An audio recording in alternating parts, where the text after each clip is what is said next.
Hello friends, welcome to miss of coding. ये panda series में मेरी नेक्स्ट वीडियो है जिसमें आज हम लोग सॉर्टिंग के बारे में पढ़ेंगे कि कैसे हम सॉर्ट करते हैं डेटा फ्रेम को। तो सबसे पहले हम आज टॉपिक्स देख लेते हैं। तो sorting data in pandas. First हम पढ़ेंगे कि sort data in data frame, कैसे हम सॉर्ट करते हैं डेटा फ्रेम के डेटा को। Sort on one column, sort on multiple column और changing position of null values. शुरू करते हैं अपनी वीडियो को।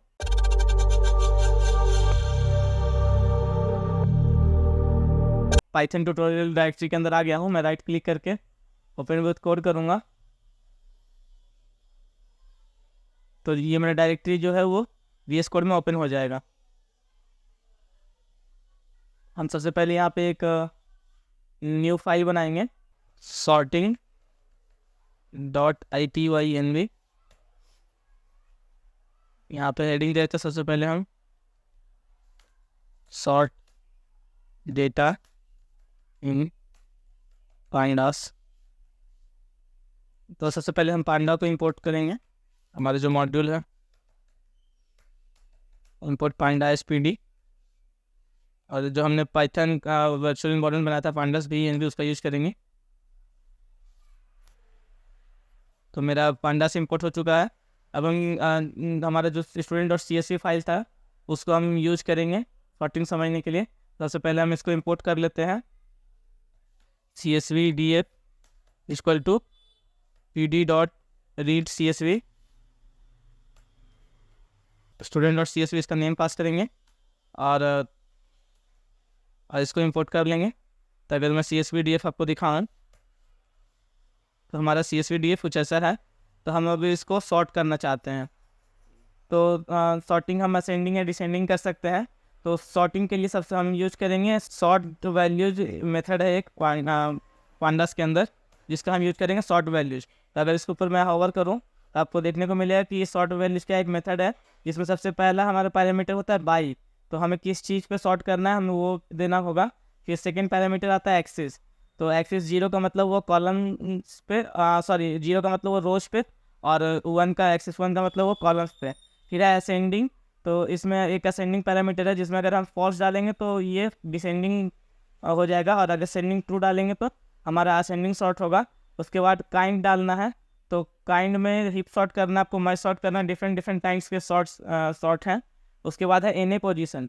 तो NA पोजीशन हमारा जो है वो नल वैल्यूज़ के लिए है कि नल पोजीशन हमें कहाँ रखना है, ऊपर रखना है कि नीचे रखना है अगर हम सॉर्ट कर रहे हैं तो।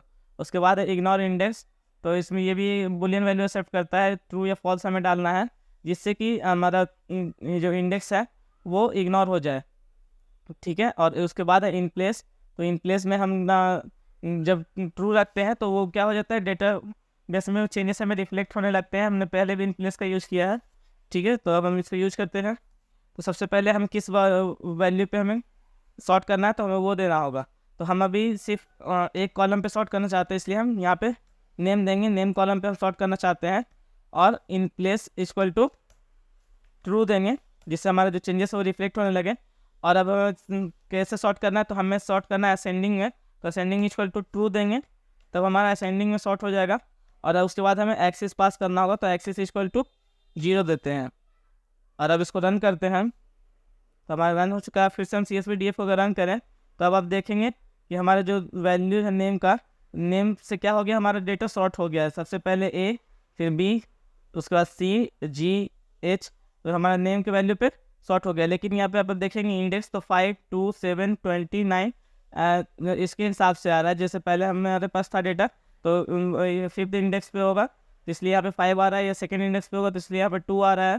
तो अगर हम एक और पैरामीटर यहाँ पे पास कर दें, ignore index equal to true, इसको रन करें और फिर से इसको रन करें तो अब आप देखिए कि हमारा डेटा तो सॉर्ट हो गया लेकिन हमारा इंडेक्स क्या हो गया, 0, 1, 2, 3, 4, 5, 6, 7, 8। तो इस तरह से हम इग्नोर इंडेक्स का भी यूज कर सकते हैं।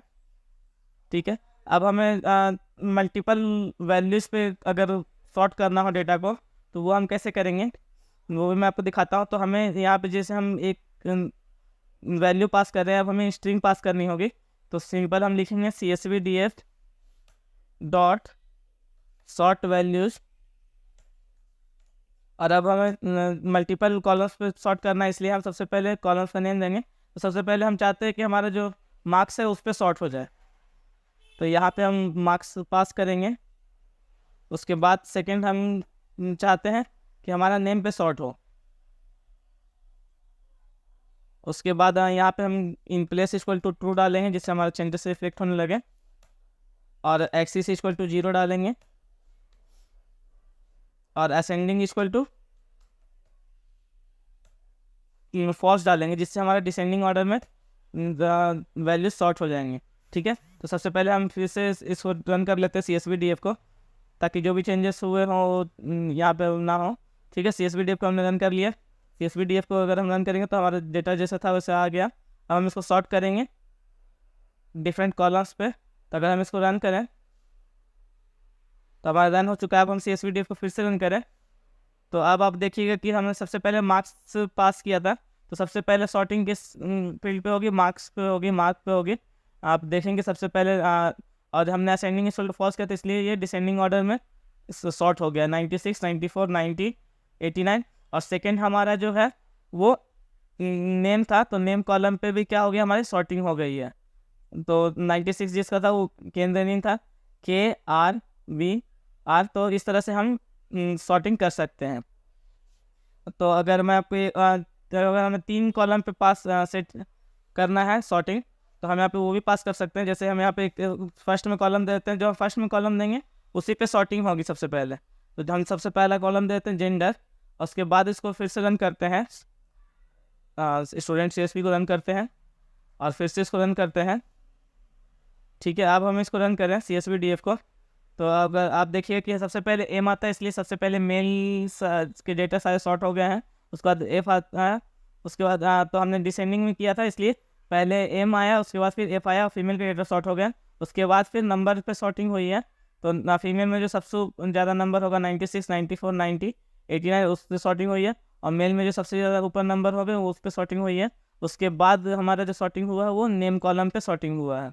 तो इस तरह से हम जैसे यहाँ पे 3 वैल्यूज 4 वैल्यूज सेम है, तो और चारों मेल भी है, दोनों कॉलम में सेम है। तो आप यहाँ पे देखिए कि हमारी जो सॉर्टिंग है वो डिसेंडिंग ऑर्डर में हुई, टेड्रो, मैरिटो, गिमी और जिफ्टो। ठीक है, तो इस तरह से हम सॉर्टिंग कर सकते हैं अपने डेटा फ्रेम में। अब अगर मान लीजिए कि हमारे CSV में कुछ नल वैल्यू हाँ, तो हम उसको कैसे करेंगे।